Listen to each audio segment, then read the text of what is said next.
Hi, sorry. This is Andrew. I'm the editor. We had to cut out so much of this interview. There's enough for a whole other episode. So we thought we would make that episode and put it in the newsletter. And yes, we want you to sign up for the newsletter in general, but this bonus episode is a really good reason to sign up. It's completely free. I mean, it's always good and always worth your time. But this one?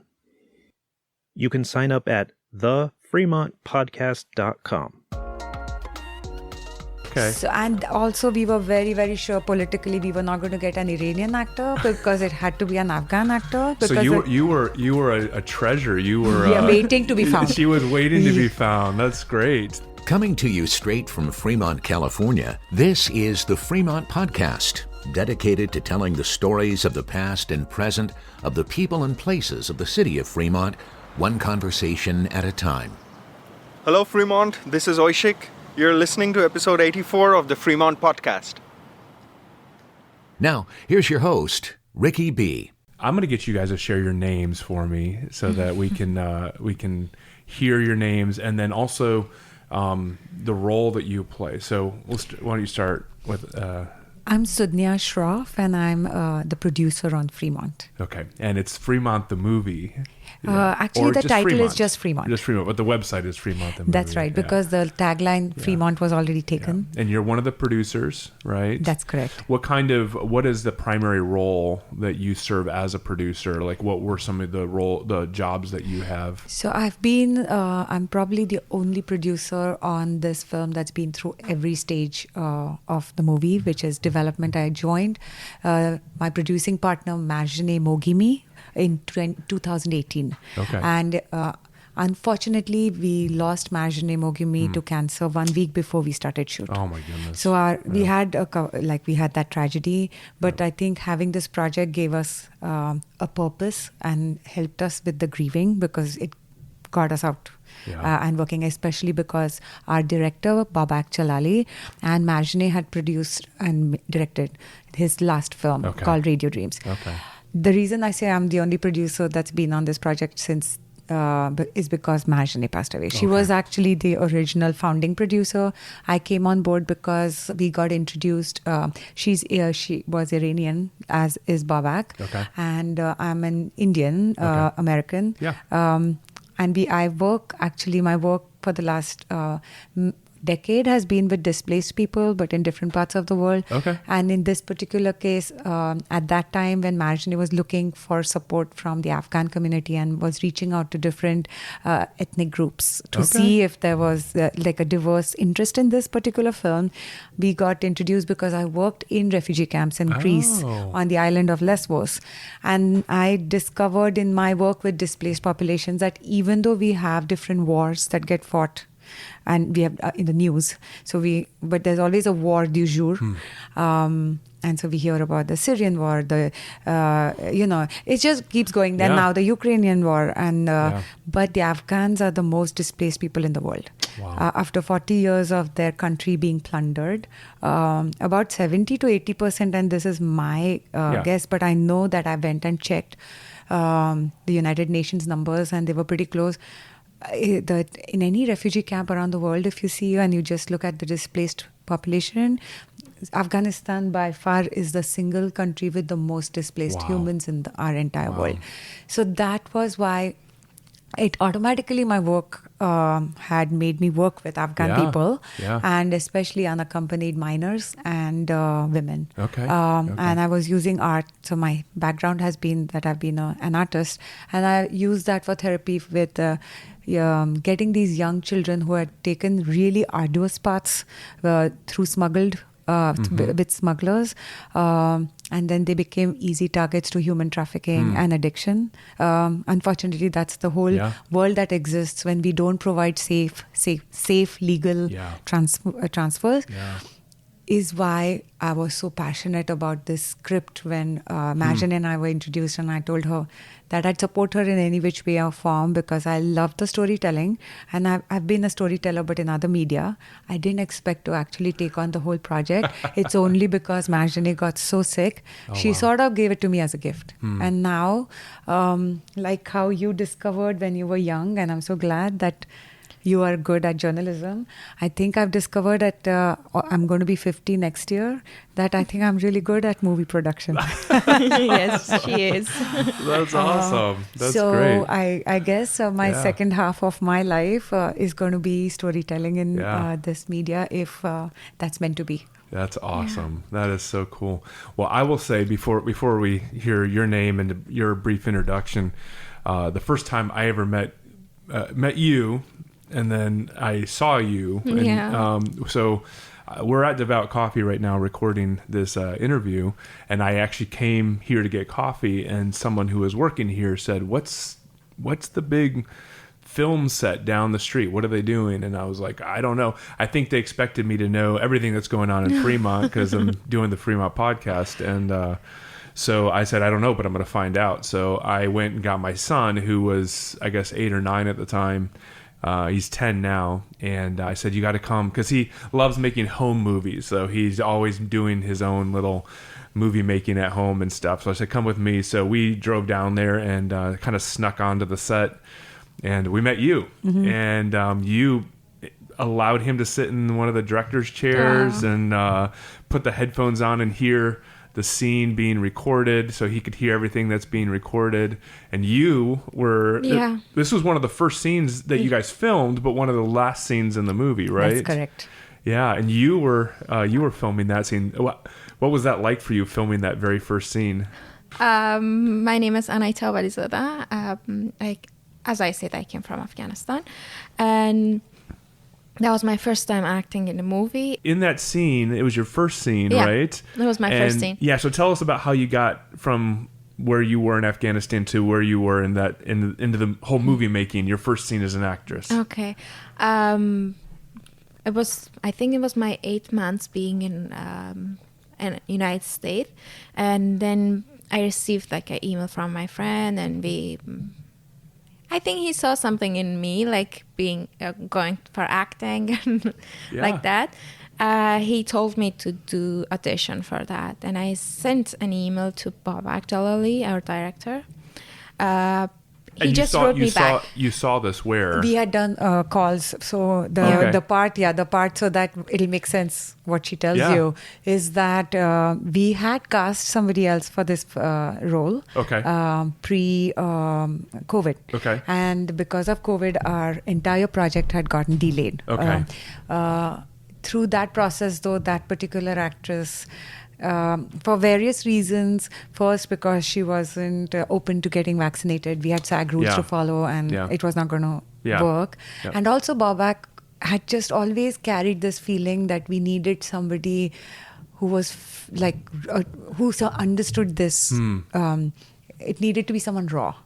And that one was like a full-fledged actress. So something was bothering him anyway, and I could feel it. And then 2 years passed, and then COVID happened, and then the war ended. Before that, the war hadn't even ended. Wow. So then all of this happened. So anyway, we let the actress know that it's not going to work for us, and we had to cast again.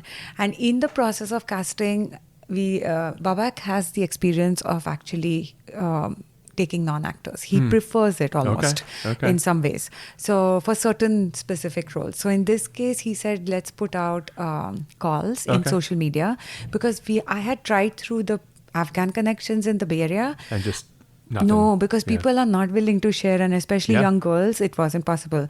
In fact, in 2018, I had to come with Marjane, who's Iranian. So actually, Afghans look at Iranians with a lot of suspicion. But because I was Indian, I was able to talk to the Afghan seniors at the Afghan Community Center, and the ladies especially, and I described the whole script and got their blessings. Oh, that's awesome. Because there was a rumor spreading that we are working on a script, and you know how they were worried that we might show an Afghan girl in something that was totally culturally wrong.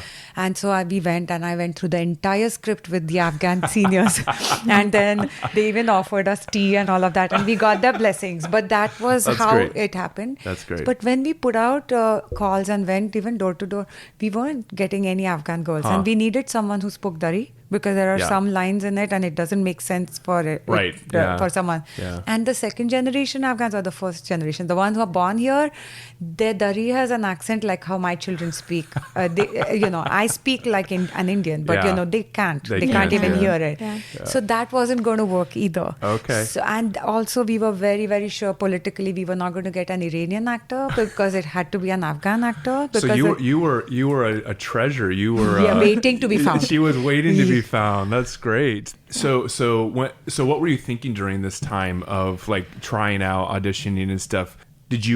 Were you excited about the script? Were you excited about the story of the movie? Yeah, I was really excited. Exactly, the part of the script that Babak sent it to me, it was the first day that we recorded the film.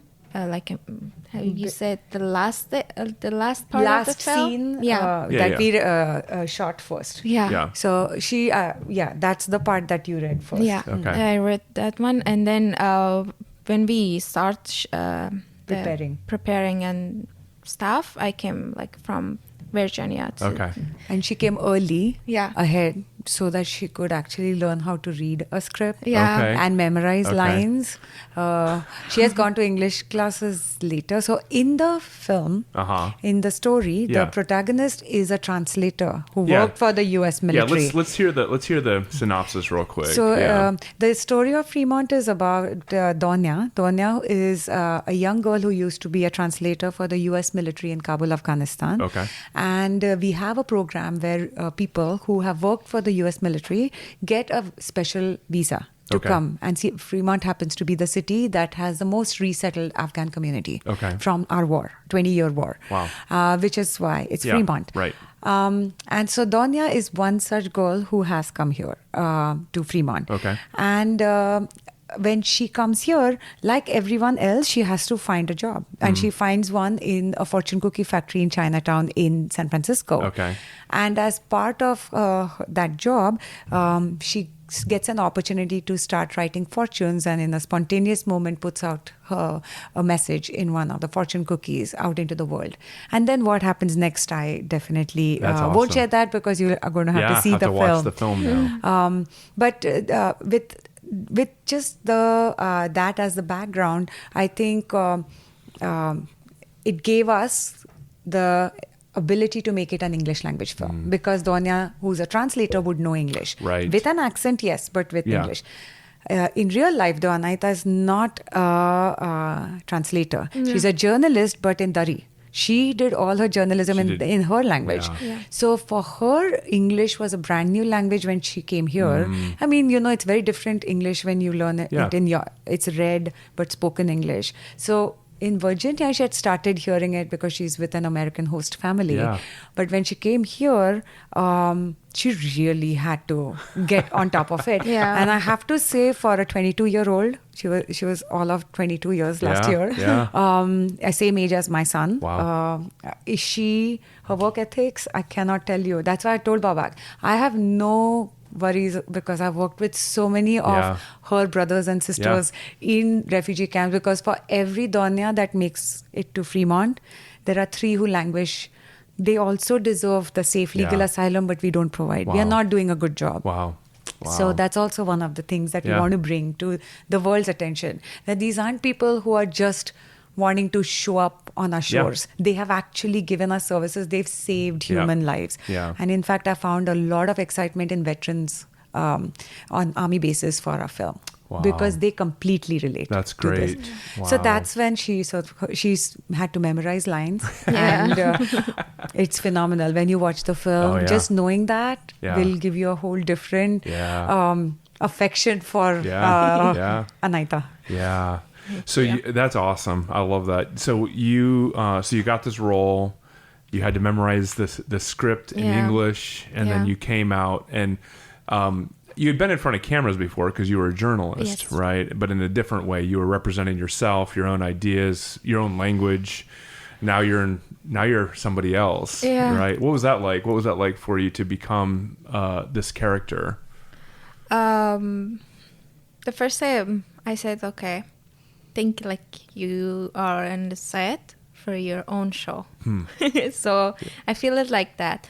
And becoming this character, it's like feeling everything when you want to be another person and act for. Yeah. Did I get it? Yeah. Exactly. Yeah, you have to now embody the whole character and Yeah. everything about her. That's not even on the script. And Yeah. it's just But all not- the backstory. Yeah. But in some ways, you're actually you're becoming this character, Yeah. right? But you're also representing your people, Yes. right? Yes. Like this is one person who has a story that you're portraying on film. Yeah. That is a representation of so many other So stories. many That's others. right. And so many times, remember you told me that when we were practicing the lines that this could be you. Yeah. Because there's a large part of Donya and Anaita We- that overlap. Yeah, we have the same. We have similarities. We came from Afghanistan. We are here. Okay. Yeah. We came Displaced. Yeah. displaced. But what's next for them? Yeah. How they are gonna continue their life in a new country, new culture, with new people. Like people, they're different. Like culturally, language, food. Like area or. And also, it's for our people, it's kind of hard to to manage things together. For me, it was the same. Like all those, like waiting for appointments and like facing different or new things was kind of hard. And it was very raw for you as well. Yeah. I mean, you had only been in the U.S. for less than a year when you took this role. Yeah, right? I think it was the emotional it's not just that now I'm safe, but my family's still stuck there. So carrying that weight, like what are we going to do about that? And then also the weight of and I have to adjust, like this is my new reality. It's very different. I'm an immigrant too, and I came in the 90s, but I came out of choice. I came here to study, and I came here for higher education. I came here for completely different reasons, and still I had homesickness, adjustments, new ways of being. Like, you start with setting up a bank account. Like, when you've had a whole life somewhere, then you come here and then you're re-establishing yourself and don't have the language. Right. Yeah. And also don't look like the majority. So you feel conscious. And, communication can be a huge challenge. Yeah. So it's emotional overload. It's so much that you're carrying all the time on you, with you. And then there's also paperwork that you have to deal with. Yeah. Just because you've reached here, like she still can't freely travel. We can't take her abroad for any of our events. She's the star. Yeah. So we take recordings. She records a message for all our festivals abroad. And then she So gives you have to stay here when Yeah. people Because are it's going to traveling to take film festivals around the world. Yeah. Right. When I when we did the things and I had to come here, exactly, I don't know, 2 weeks, 3 weeks before, I got my social security number. Wow. Like I went to door, like waiting for appointments. because we wanted to pay her, sad. Yeah. Oh, but she right. needs her to have a social security. Then she needs... And I it was really hard because I went through everything by my own. Wow. There was no one to help me. Like I didn't go to camp or staying in the camp and refugee camps in United Correct, States because because it was like Because there's a process. Like I've worked in camps, but then we have lawyers and we have, even if it's pro bono or whatever, but there's a system. Yeah. Here she made it on that aircraft and then she came and then you were assigned a sponsor family, but even they are not very familiar. And at the end of the day, with the refugee things, and I had to go and wait for my my application and do it by my own. When I came here, I was not able to speak a word because I didn't have that much that. I'm just imagining this, and I don't want to pretend like I know what it's like to be in your place, but that must feel so debilitating, just completely removing all power all agency from you, because because I mean, because if you were in your own city, in your own place in Afghanistan, you would feel like you have a sense of ownership or a sense of ability to be and speak for yourself and have all the these normal things that give us the power that we need to do what we need to do. But here you are in a place where it's not even your country. You can't speak the language. Wow. It's like when I was in Afghanistan, I was young also, but I had the power in front of those kind of men like others. I feel like I lost my attitude or my power. Your confidence. Yeah, my confidence. When I came here for 2 months, I couldn't feel myself. I was looking on the street. Everything was like so strange and like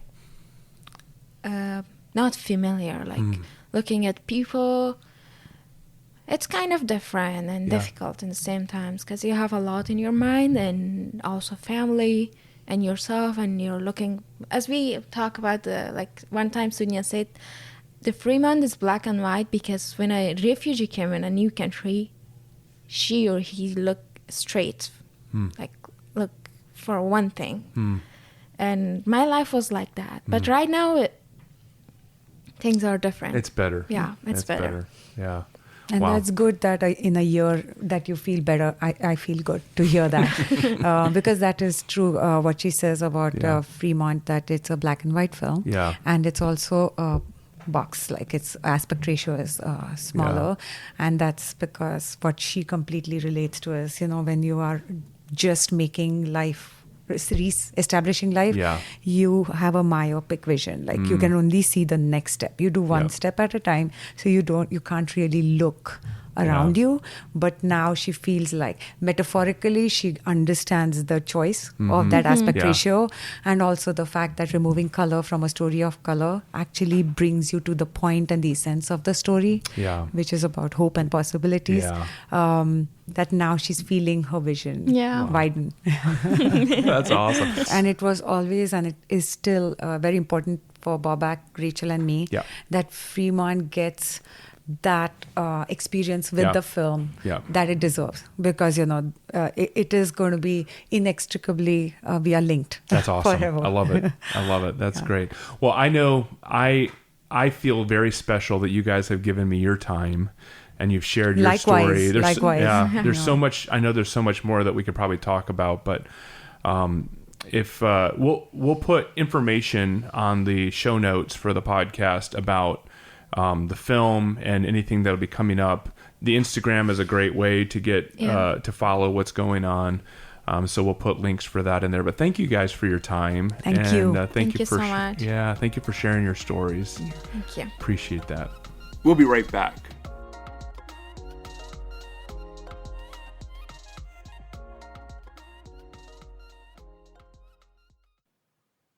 The Ohlone College Flea Market would like you to be a vendor. Whether you're already a vendor at many of the other flea markets in the Bay Area and you just don't want to have to go through the hassle of a new one, or if you've never been a vendor, ever, anywhere, and you have no idea what you're doing, the Ohlone College Flea Market would like both groups to know it's easy.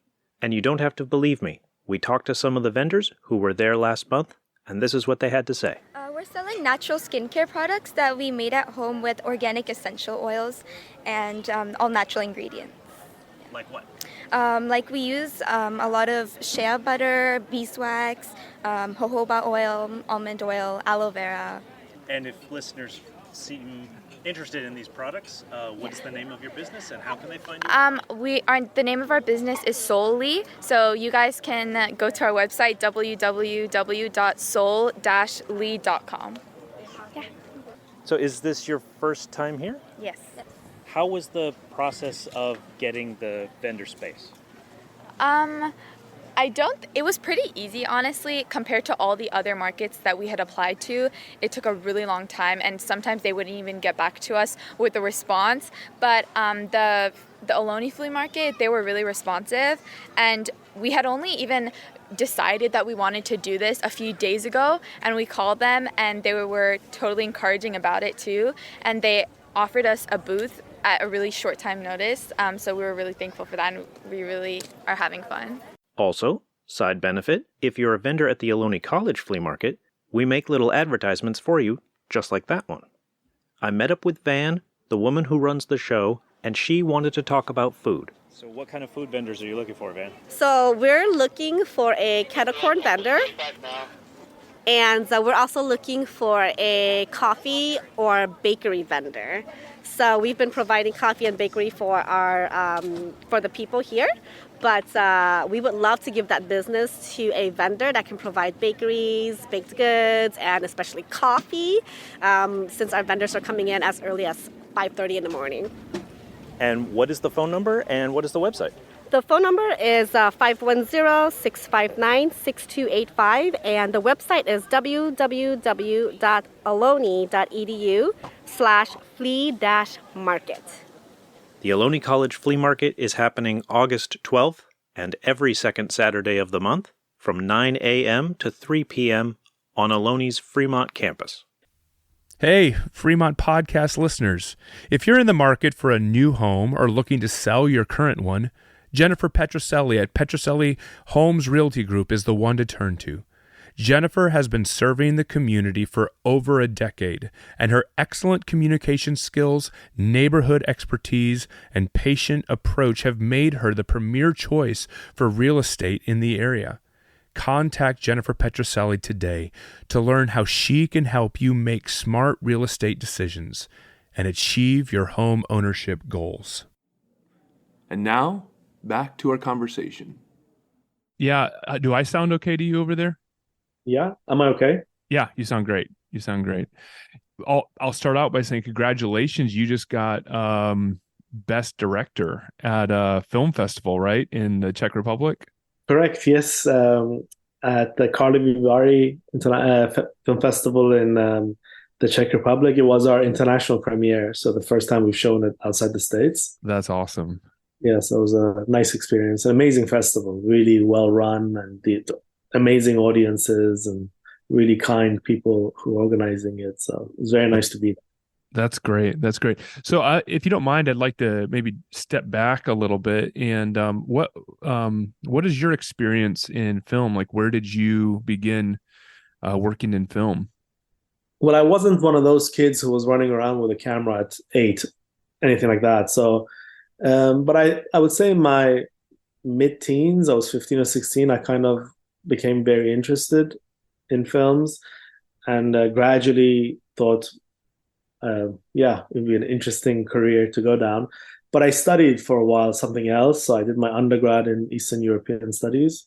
Okay. I did my master's in politics, focusing on Eastern Europe and the Balkans. Okay. And I was about to go do my PhD in that too, but I decided I have to go to film school because otherwise I will regret it. So I did go to film school and started from there. So I've been made a short film with from the film school. Then I did my first feature. I shot it in 2008. Okay. In my hometown in northern Iran. Okay. And what was it? If you don't mind me asking, what was that about? Like, what was the film about? Yeah, it's called Frontier Blues. So I come from a border town in northern Iran. Okay. Called Gorgan, which is right on the border with what used to be the Soviet Union, but is now Turkmenistan. Okay. So it's about and it's quite far away from the capital, and it's not very accessible.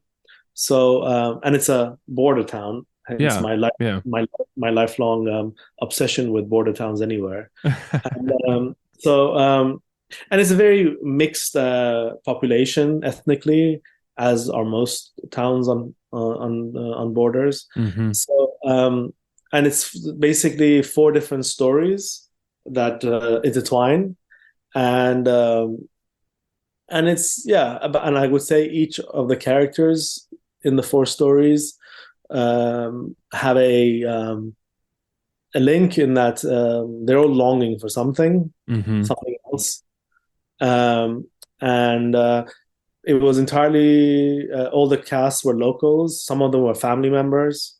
All of them were non-professionals. There hadn't been a film made in my hometown for many, many years. And it was an incredible experience being back there because I lived. I at that point I had lived in London Okay. for about 22 years. Okay. And although I used to go visit once a year my grandparents and family. This was the longest I had spent in Iran since I was 8 when I moved to London. And it was really incredible. So that was my first film.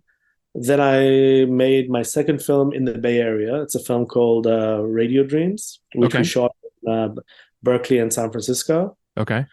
And that's about a fictional Iranian radio station in San Francisco. All took place during one day where the head of the programming at the radio station wants to introduce Afghanistan's first rock band called Kabul Dreams, which are an actual band, to the world's biggest rock band, Metallica. Okay. So it's a build up to that potentially exciting encounter and what goes wrong and doesn't go wrong. But it's essentially about, a group of people who are living away from their homeland, but kind of and one particular character who's the main programmer, who used to be a former writer and now he's running a sort of a very lo-fi radio station, and the frustrations he has because he has some pretentious visions of what it means to be an intellectual and an artist. And feels is the sort of it tries to program sort of radio programs that you wouldn't usually hear on radio station. So was that experience of that film, was that your introduction to the Bay Area? Had you been to the Bay Area before that, or was that kind of like just kind of like a new territory for you at the time? No, I had been to the Bay Area before. San Francisco and Oakland. San Francisco, I guess, was a place where, again, in my teens, I became obsessed with, even though I had never been. Primarily, it must be said, because I got heavily into the beats, the writers. So Kerouac and Burroughs and Ginsberg and Corso. And, City Lights Bookstore was, for me, like a potential pilgrimage site. So when I was 17, I did go to San Francisco for the first time. Okay. And I did the whole, that kind of, like I said, pilgrimage. And then I did go back quite a few times just as a visitor. Okay. And I mean, the reason, truthfully, that I ended up making a film there, now 2 films, but back then, Radio Dreams, was because of a lady called Marjana Moghimi, who was an Iranian who had lived in the Bay Area for 40 years. Okay. She had seen my first feature, and she had produced documentaries before, but she saw my first feature. She got in touch with me and said, how about making a film here? I can raise some money if you make a film about the Iranian community in the Bay Area. I said, okay. We met. I flew out there to meet her, and we became really close friends. And I wrote the script in something like 6-7 days, and about 6 weeks later, we were in pre-production. So it all happened very quickly. Wow. And that's awesome. it was a very low budget film. But yeah, it was the experience of shooting there was the longest I spent in the Bay Area up to that point. And with Marjana, we wanted to make another film together. I went off and did my third film in Mexico called Land but with Marjana, we discussed doing another film in the Bay Area, and which eventually ended up being Fremont. That's awesome. And if I'm not mistaken, she actually passed away right before the filming of Fremont, which I'm sure was, in some sense, maybe the movie has now become like a tribute or a memorial to the work that you guys prepared together. But then also, I'm sure her fingerprints were all over what you did as well. Oh, absolutely. Yeah. I think because once we decided to do this film, I made a few trips with the co-writer, Carolina Cavalli, and myself, and we stayed with Marjana, and we brainstormed, went to see locations, met potential actors, and all these things. But then the film kind of hit a wall when the pandemic broke out. Yeah. And then, unfortunately, from that period up to the point where I actually flew out to the Bay Area to make the film, her health deteriorated. And then the other producers, we decided to get the project moving so she could know that it's being made. And thankfully, I mean, when I got there for pre-production, she was still around. And yeah, I think it was 10, 12 days before we actually started shooting that she passed.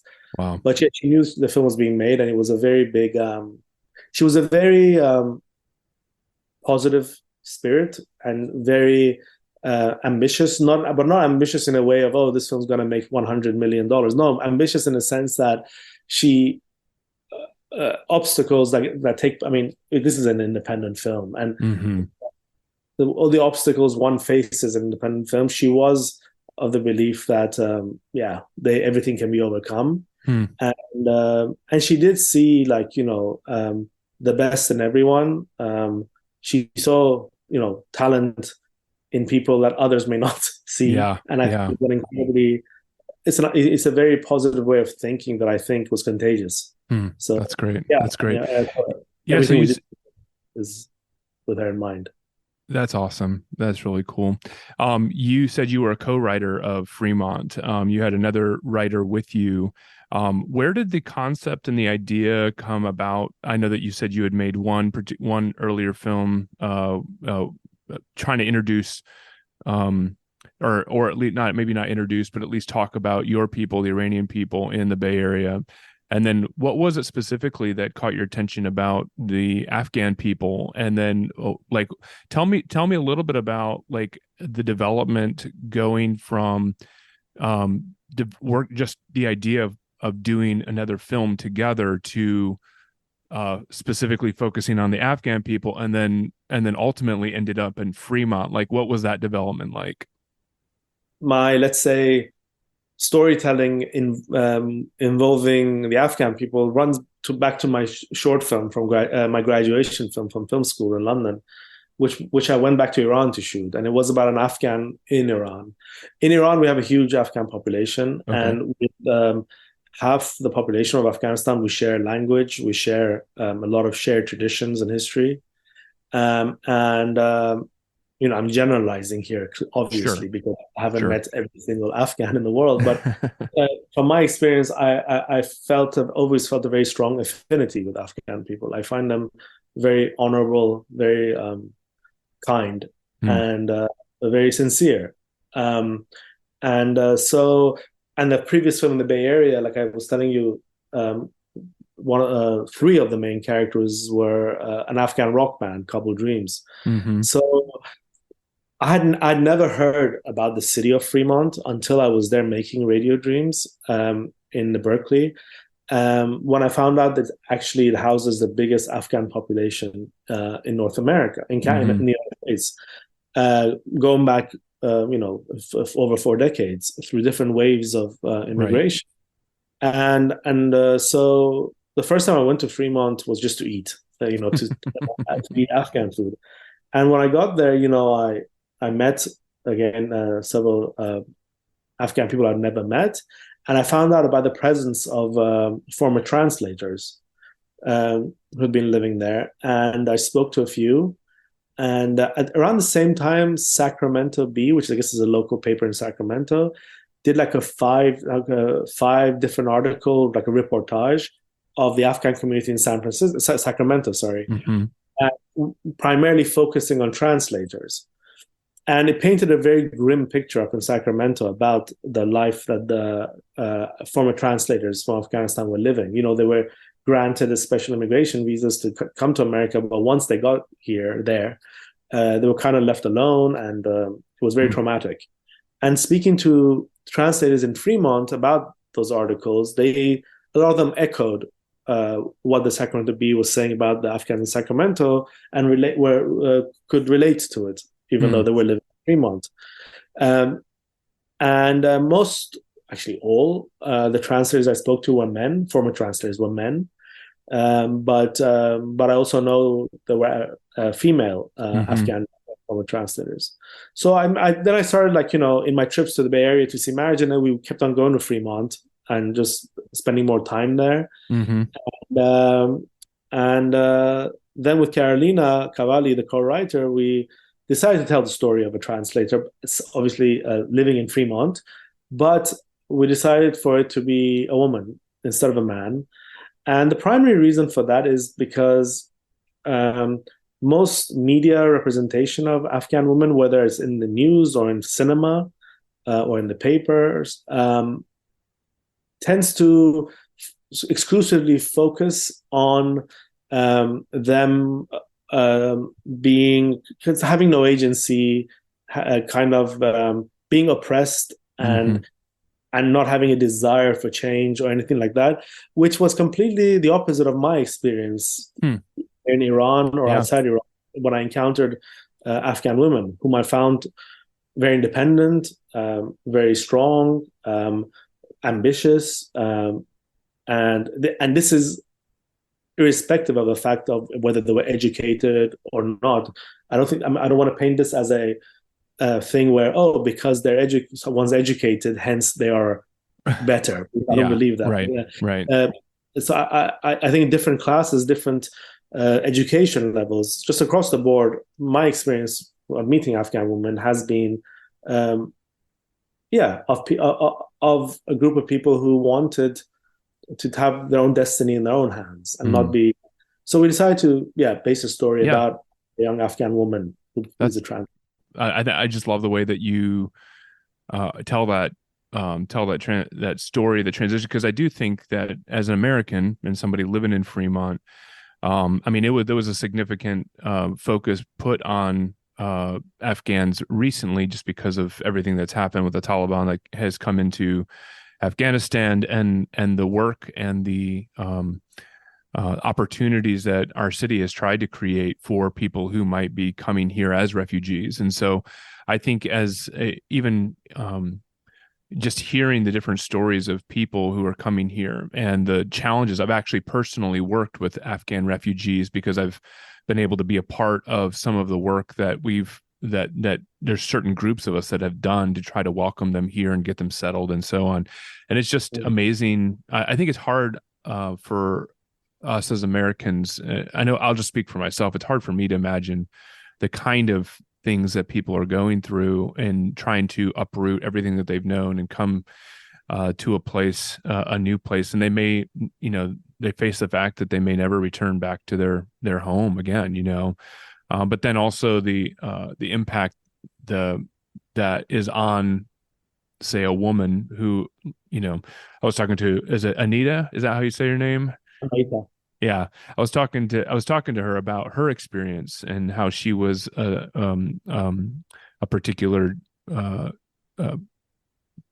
what's the word I'm looking for? She was a featured journalist in Kabul, and she had a lot of opportunities because she was living during a time when there was opportunities for women to be educated and to be hired, and then when the Taliban took over, everything changed. And so I think it's really important. It's helpful for us to be able to understand that and to be able to see a story like this told in a way that helps us to, wrap our minds around. I think even just having a conversation with them about their experience is pretty shaking to me. I mean, I certainly felt emotionally gripped by it.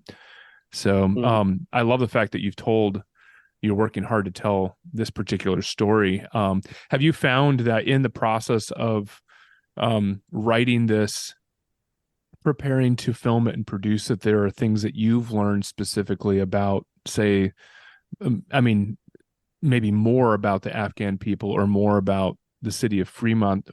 What is it that you particularly wanted to capture and communicate about this, and what have you learned in the process of developing this? I think what I learned, I'll start with the city of Fremont. I think because, again, in my first, let's say, trips, I saw it as two things. One, rather than seeing it as two things, I focused on two things.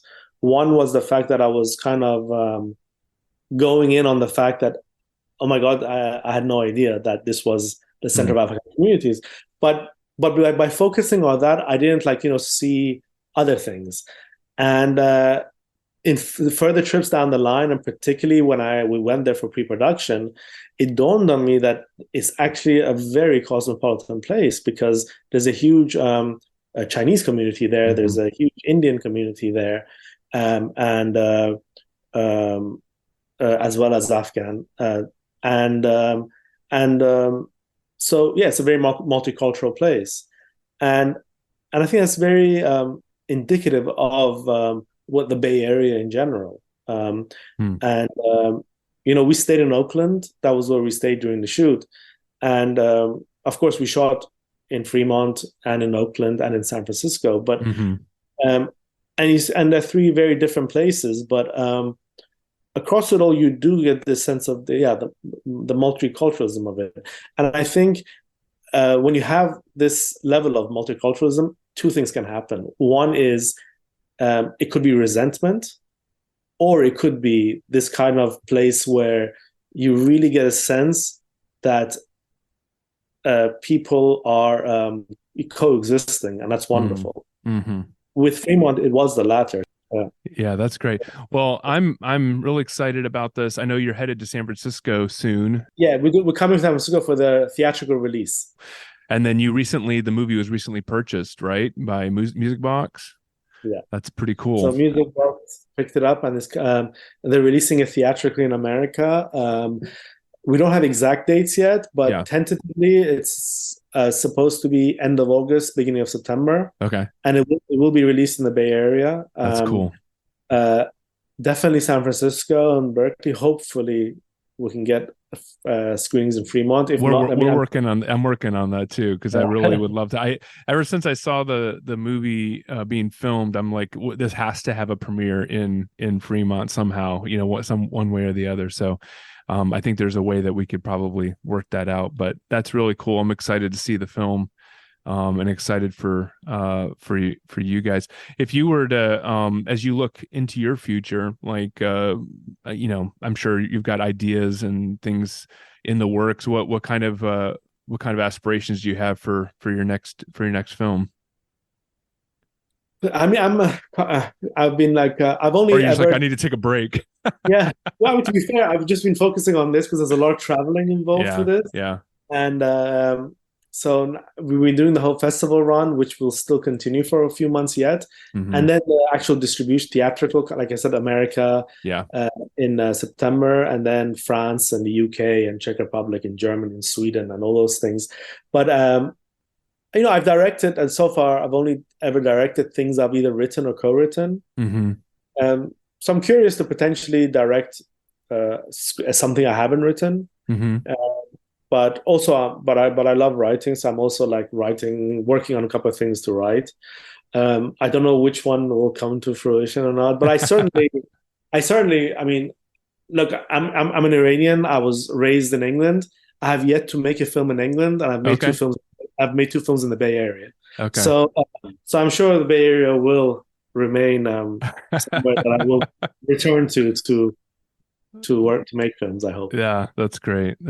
Well, I actually hope to be able to see you and meet you in person when you come out to San Francisco. I'm going to try to make that a priority to get out there, and I'll bring my son, bring my family, and let him.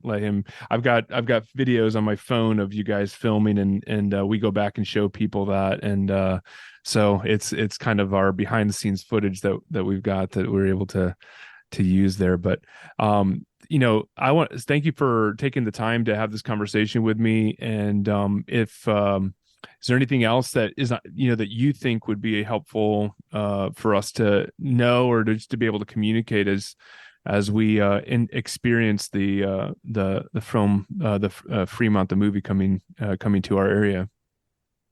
No, I'm just very thankful for you having me on your podcast. And also, if you thank the people of your lovely city from us as well for having us. And I hope, like I said, I just hope, like we said earlier, we didn't make the film for only people in Fremont to watch, but it is a film that we hope the people of Fremont, just much the same way as when I made my film in my hometown, it was very important for me for those people to watch it. I think I would love it for the people of Fremont, the East Bay, to watch the film, and hopefully a short trek to San Francisco or Fremont, wherever we need to. Yes, I hope so. You'll get to see it soon. Well, you will. Awesome. It's coming out in a couple months. So that's great. Well, thank you again for your time. I really appreciate it, and thank you for making the film. I been very excited about it, and grateful to be a part of whatever I can do to help promote it, and looking forward to seeing it myself. So thank you for all that you've done. Really appreciate it. Thank you for your support. Thank you for your support. Yeah. Appreciate it. This episode was hosted and produced by Ricky B. I'm Gary Williams. Andrew Cavett is the editor. Rachel Prey is the print editor in charge of our newsletter. Scheduling and pre-interviews by Sarah S. Additional reporting by Mark Emmons. Music provided by Soundstripe.com. You can find everything we make, the podcast, our newsletter, and all of our social media links at thefremontpodcast.com. Be sure to subscribe wherever it is that you listen so you don't miss an episode. And if you would, please leave a review on iTunes. Your reviews help other people find this podcast. Join us next week on the Fremont Podcast. This is a Muggins Media podcast.